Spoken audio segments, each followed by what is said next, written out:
আজকে রবিবারের বাজার কচি খাসি আজকে নিয়ে আসা হয়েছে। কচি খাসি দুপুরে ঝোল হবে, গরম গরম ভাত, তার সঙ্গে দেখুন বেগুন ভাজা হবে, আলু কাটা হয়ে গেছে, এদিকেতে পেঁয়াজ রসুন সব কাটা হয়ে গেছে। এইগুলো সব এরপর মিক্স করা হবে, তারপরেতে করা যাবে, মাখানো হবে। তারপরে একদম টমেটো আছে, টমেটো কাটা হয়ে গেছে, ধোয়া হয়ে গেছে। এইগুলো দিয়ে আবার মিক্স করে মাখাবো যখন, তখন আবার আপনাদেরকে নিয়ে ডাকবো।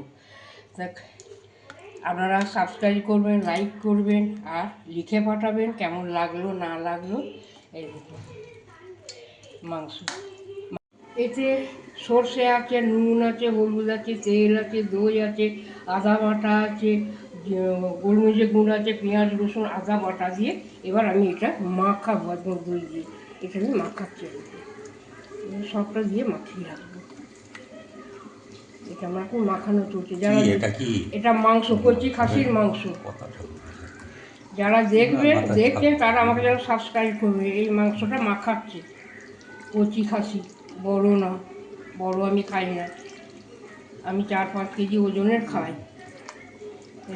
এই মাখিয়ে রেখে দিলাম, এবার মিনিট 15-20 থাকবে মাখানো, তারপরে এটা চাপা হবে, তখন আবার ডাকবো আপনাদের ঘরে। মাংসতে সব দেওয়া হয়ে গেছে, এবার শুধু একটু মাখিয়ে রেখে দেবো। এর সঙ্গে একটা পড়বে একটি পাতি লেবু, আর এই যে লঙ্কাটা বাটা আছে এখন দেবো না, ওইটা যখন জল ঢালবো তখন দেবো। এবং তেল এর মধ্যে ছাড় করেছে, ঘি তেল সব কিছু। এবার কষবো, ঢাকা দিয়ে কষবো, তারপর পরে আবার আপনাদেরকে আরেকবার দেখাবো। আর এখানে আলু ভাজা আছে মাংসের, আর এখানে বেগুন ভাজা, পোস্ত বড়া আরও আছে, পরে দেখাচ্ছি।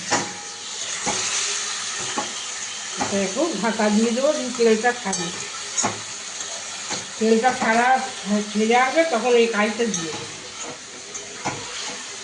আপনারা এরকম দেখতে থাকবেন, করবেন, আমাকে লাইক করবেন, সাবস্ক্রাইব করবেন, আর কীরকম লাগলো আমার রান্না বলবেন।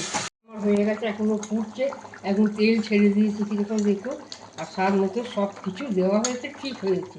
এই দেখুন, এই যে মেখে আপনারা এরকম করবেন, খাবেন। গরম একটু করেছে ঠিকই, কিন্তু খাওয়ার কাছে আর ওষুধ কিছু মানামানি যায় না, খেতে ভালো লাগে, এনে খাচ্ছি ব্যাস। আপনারা এরকম করবেন, সাবস্ক্রাইব করবেন আর লাইক করবেন, সঙ্গে থাকবেন, সাথে থাকবেন। এখনও ফুটছে, অফ করবো, একটু ফুটুক ভালো।